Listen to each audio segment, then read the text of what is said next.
નમસ્તે વિદ્યાર્થી મિત્રો, આજે આપણે શરૂ કરીશું પ્રકરણ નંબર 2 બહુપદીઓ પોલિનોમિયલ્સ. આ વિડીયોમાં આપણે સ્વાધ્યાય 2.1 કવર કરીશું અને ત્યારબાદ પાર્ટ 2 માં 2.2 હશે. આપણે શરૂઆત કરીએ પ્રકરણના નામથી બહુપદીઓ. બહુપદીઓનો મતલબ શું થાય છે, બરાબર છે? તો એના માટે આપણે 0 થી સ્ટાર્ટ કરીએ. બહુપદીઓ એ પદોથી બને છે. સમજો, પદો કોનાથી બને છે? ચલ અને અચલ ભેગા મળીને. આટલી વસ્તુ છે, બસ આટલી વસ્તુથી બહુપદીઓ બને છે. કઈ રીતે? તો આપણે જોઈએ. તો સ્ટાર્ટ કરીએ. આપણી પાસે છે ચલ અને અચલ, આ બે શબ્દો. આનો મતલબ કહું છું. ચલ એટલે આલ્ફાબેટ. સાદી ભાષામાં શું છે? આલ્ફાબેટ. પણ શરત એટલી જ છે કે એ એક્સ વાય ઝેડ એબીસીડી માંથી કોઈ પણ આલ્ફાબેટ હોઈ શકે, બરાબર છે? શરત એટલી જ છે કે એ સ્મોલ લેટર્સમાં હોવું જોઈએ. આ છે ચલ. એનો મતલબ શું થાય? ચલ એટલે કે જેની કિંમત હંમેશા બદલાતી રહે છે. આટલું સિમ્પલ વસ્તુ છે. ફોર એક્ઝામ્પલ, હું તમને કહું કે અત્યારે મારી ઉંમર 23 વર્ષ છે. સમજો, 2 વર્ષ પછી કેટલી ઉંમર થવાની? તો 25 વર્ષ. એના પછીના 1 વર્ષ પછી તો 26. આમ મારી ઉંમર બદલતી રહેશે, બરાબર? મારી ઉંમર ચેન્જ થતી રહેશે. તો અત્યારે હું કહું કે ધારો કે મારી ઉંમર એક્સ વર્ષ છે, બરાબર છે? કેમ કે એ ધારવું જ પડશે. અત્યારે તમને મારી ઉંમર ખબર ન હોય તો તમે શું કરશો? ધારશો. પછી સમયની સાથે સાથે મારી ઉંમર ચેન્જ થશે, તેમ તેમ તમને ખબર પડતી. સાદી ભાષામાં જે વસ્તુની કિંમત, જેની કિંમત બદલાતી રહે તે ચલ, અને જેની કિંમત બદલાતી નથી એ અચલ. ફોર એક્ઝામ્પલ, 5 5 લખું તો આ બદલાઈ જશે થોડીક વાર પછી? ના. 6 લખું બદલાશે? ના. 7 લખું બદલાશે? ના. કોઈ પણ સંખ્યા હોય એ એની એ જ રહેશે, એ બદલાતી નથી. એટલા માટે કીધું કે અચલ. ચલ એટલે બદલાતું રહે, અને આગળ એટલે એનું વિરુદ્ધ બદલાતું નથી. એના માટે કોઈ પણ સંખ્યા, મતલબ કે તમે જેટલી પણ સંખ્યા વિચારી શકો એ તમે અહીં ચલમાં આવશે, બરાબર? તો આ શબ્દોના મતલબ થાય છે ચલ એટલે જે બદલાતું રહે તે, અચલ એટલે જે બદલાતું નથી, ફિક્સ હોય, બરાબર છે? એ ફિક્સ હોય. એ નંબર્સ માંથી હોય, 1 2 ગમે તે નંબર હોઈ શકે, માઇનસમાં પણ હોઈ શકે, 0 પણ હોઈ શકે, અને ધન પણ હોઈ શકે. જે સંખ્યા આવતી તે બધી આમાં આવી છે. ચલો, હવે આના પછીની વાત કરીએ. ચલ અને અચલ બે ભેગા મળીને જે બનાવે એને શું કહેવાય? તો પદ. ફોર એક્ઝામ્પલ, 4x લખું મેં, બરાબર છે? એમાં તમને દેખાય છે કે આ ચલ પણ આવી ગયો અને અચલ. આ બે વચ્ચે શું છે? તો ગુણાકારનું ચિહ્ન કહેવાય. કેમ? 4 ગુણ્યા x છે, વચ્ચે આપણને કોઈ ચિહ્ન ન દેખાય, એનો મતલબ એ ગુણાકારમાં જ છે, બરાબર છે? એનો મતલબ શું? એક અચલ છે ને એક ચલ, આ બે ભેગા મળીને શું બનાવે છે? તો પદ બનાવે. આટલું સમજ પડે છે? ચાલો, પદ બની ગયા પછી, વચ્ચેથી અંડરલાઈન કરું છું, પદ બની ગયા પછી પદાવલી બનાવે છે. કઈ રીતે? તો બતાવો. માની લો કે અહીં અત્યારે એક એક્ઝામ્પલ લીધું હતું 4x, એના બદલે હું લાવું -25 y, એના બદલે લીધા -30 x y z, કોઈ પણ માની લો 0. કેમ પદ છે કહું છું, બરાબર છે? 0x એટલે કે 0 જ થાય, બરાબર છે? કેમ કે બે વચ્ચે ગુણાકાર છે. આ રીતે તો શું છે? ચલ ગુણ્યા અચલ, આ બે ભેગા મળીને, આ બે ભેગા મળીને શું બનાવે છે? તો પદ બનાવે છે.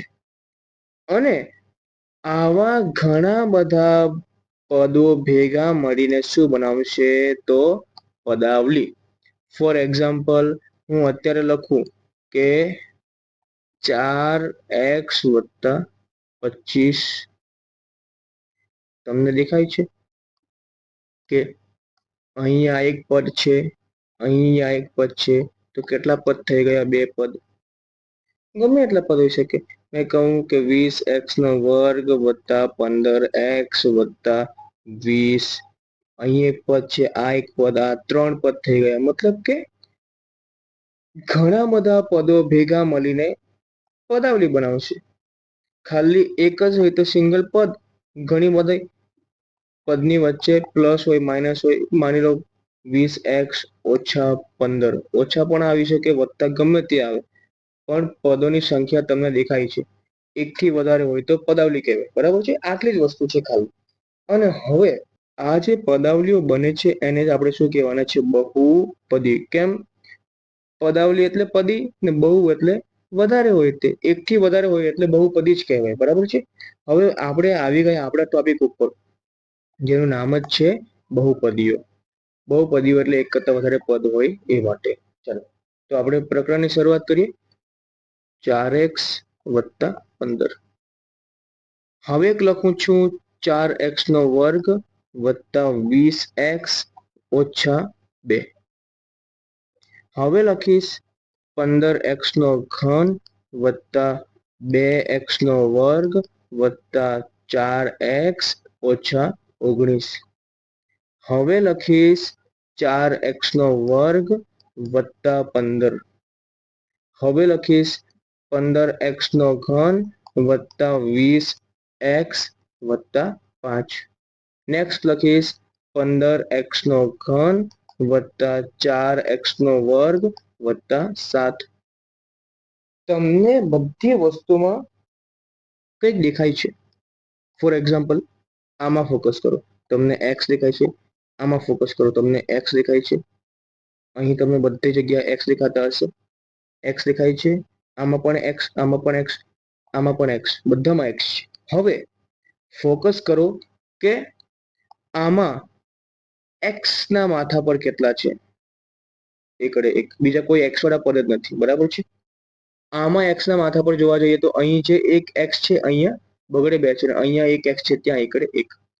અહીં ફોકસ કરો તો તગડે 3 છે, બગડે 2 અને કઈ નથી એટલે એકડે 1. સમજ પડે છે? અહીં ફોકસ કરો આની અંદર તો માથા પર બગડે 2 છે, બાકીનામાં નથી. જ્યાં નથી એટલે કે x ની 0 ઘાત છે. જ્યાં નથી ત્યાં x ની 0 ઘાત. જ્યાં નથી ત્યાં x ની 0. જ્યાં નથી ત્યાં x ની 0. સમજ પડે છે? હવે તમે ફોકસ કરો બધી x ની ઘાત ઉપર. તમામ જગ્યાએ x છે, પણ બધી જગ્યાએ x ના માથા પર અલગ અલગ સંખ્યાઓ છે. આ બધા જે છે એ બહુપદીઓ છે. સમજ પડે છે? બહુપદીઓ. એને આપણે શાનાથી દર્શાવીશું? p of x.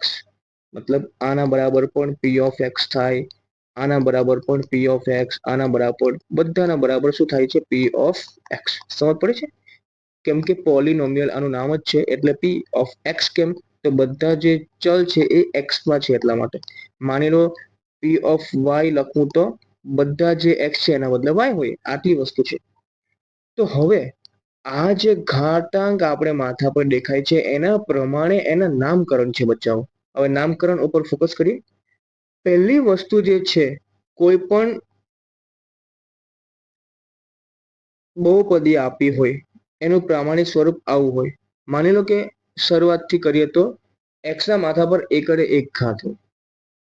મેક્સિમમ ઘાત કેટલી છે? એકડે 1. બીજું કોઈ x જ નથી અને એક જ x છે, એના માથા પર એકડે 1 છે. સમજ પડી છે? તો આખી બહુપદીમાં x ની મહત્તમ ઘાત એકડે 1 છે. 1 ઘાત છે એટલે એને શું કહીશું આપણે? એને શું કહીશું આપણે? સુરેખ બહુપદી. માની લો કે મને બીજું પ્રમાણિત સ્વરૂપ આપ્યું છે ax² plus bx plus c. તમે જુઓ 2x છે આપણી પાસે, અહીંયા x² છે અને અહીંયા ખાલી x. બે જગ્યાએ x છે મતલબ. તો x ની જે મહત્તમ ઘાત છે એ જોવાની. આપણી પાસે આ બહુપદીમાં મહત્તમ ઘાત કેટલી છે? બગડે 2. તો એનો મતલબ શું થાય? દ્વિઘાત બહુપદી. સમજ પડી છે? સેમ પ્રમાણિત સ્વરૂપ મેં ત્રિઘાત માટે લખી શકું. ax³ વત્તા bx² વત્તા cx પ્લસ d. તમે જુઓ આપણી પાસે અહીંયા એક x છે, અહીંયા આ જગ્યા પર છે, આ જગ્યા પર અહીંયા પણ છે 0 ઘાત. અહીંયા જેમ દેખાતું નથી પણ છે, 0 ઘાત વાળું છે. પણ મહત્તમ ઘાત કેટલી છે?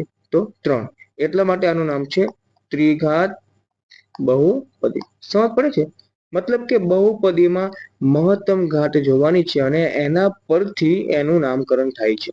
હવે આપણને કોઈક સમીકરણ આપણને કોઈક બહુપદી આપી હોય, કોઈ પણ બહુપદી, અને પૂછવામાં આવે, માની લો ફોર એક્ઝામ્પલ મેં અહીંયા કંઈક અલગ રીતે લખું, ax નો વર્ગ પ્લસ bx પ્લસ 5, આશરે ફોર એક્ઝામ્પલ લખું છું, અને પૂછે કે આ બહુપદીનો ઘાતાંક કેટલો, ઘાતાંક પૂછે, તો સિમ્પલ અને સાદી રીતે જે મહત્તમ ઘાત છે એ આનો ઘાતાંક, મતલબ કે આ જે બહુપદી છે, આ બહુપદીમાં મહત્તમ ઘાત કેટલી છે, તો 5 રે 5, તો આ બહુપદીનો ઘાતાંક કેટલો હોવાનો? 5.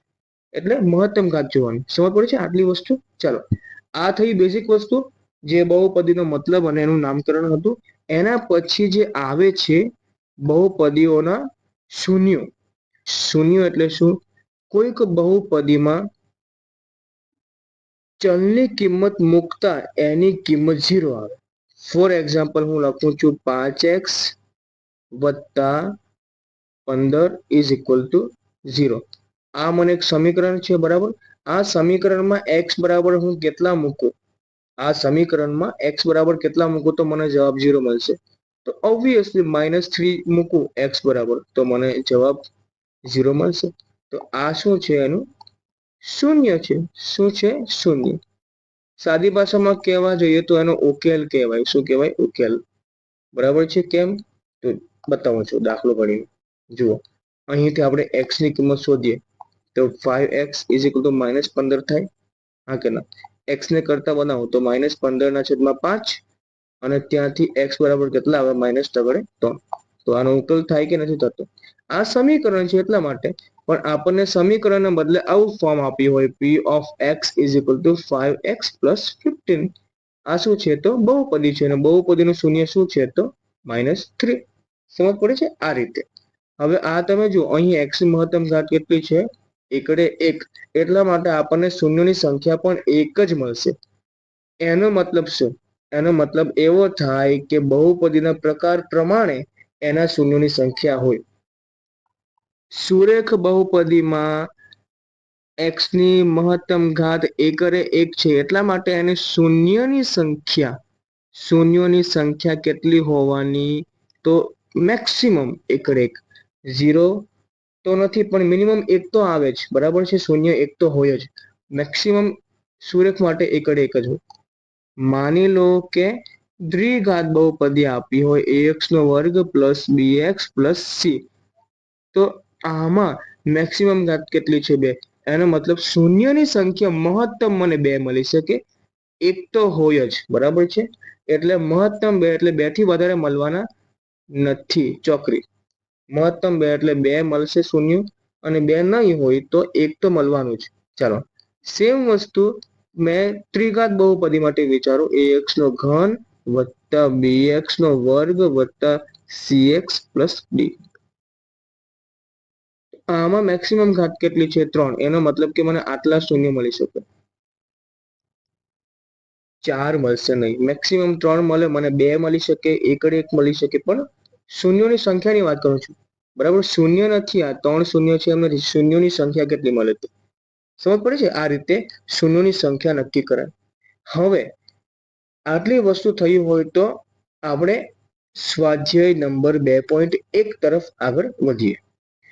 સ્વાધ્યાય 2.1. નીચે આકૃતિ દર્શાવેલી છે. 2.10 માં બહુપદી આપી હોય, p of x માટે y બરાબર p of x ના આલેખ આપેલા છે. બરાબર?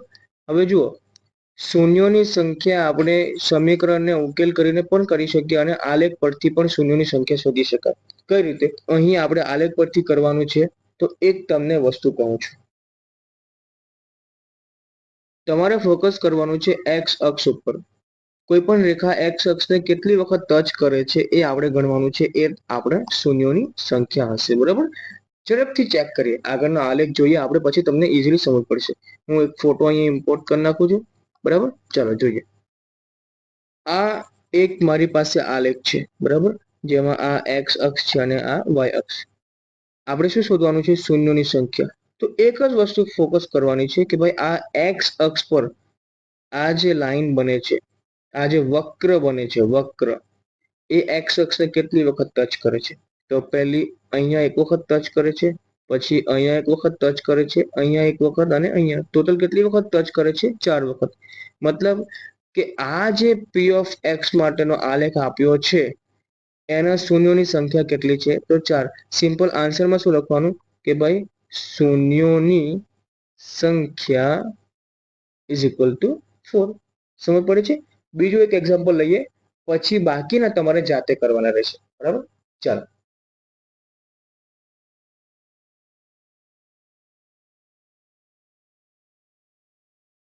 આ આલેખમાં જુઓ, આ એક્સ અક્ષ છે એના પર કેટલી વખત ટચ કર્યું છે? તો આ એક વખત ટચ કર્યું છે, આ 2 વખત અને આ 3 વખત. તો આમાં શૂન્યોની સંખ્યા કેટલી હોવાની? શૂન્યોની સંખ્યા ઇઝ ઇક્વલ ટુ તગડે 3. બસ સિમ્પલ છે. એક્સ અક્ષ ઉપર ફોકસ કરવાનું, જેટલી વખત ટચ થતું હોય આ વક્ર એટલા આપણા શૂન્યોની સંખ્યા. સમજ પડે છે? આગળનું સ્વાધ્યાય આપણે આગળના વિડીયોમાં જોઈશું. તમને આમાં કંઈક સમજ ન પડી હોય તો તમે કોમેન્ટમાં પૂછી શકો, અને જો વિડીયો પસંદ આવ્યો હોય તો લાઈક કરો, શેર કરો અને ચેનલને સબસ્ક્રાઇબ કરો. Thank you.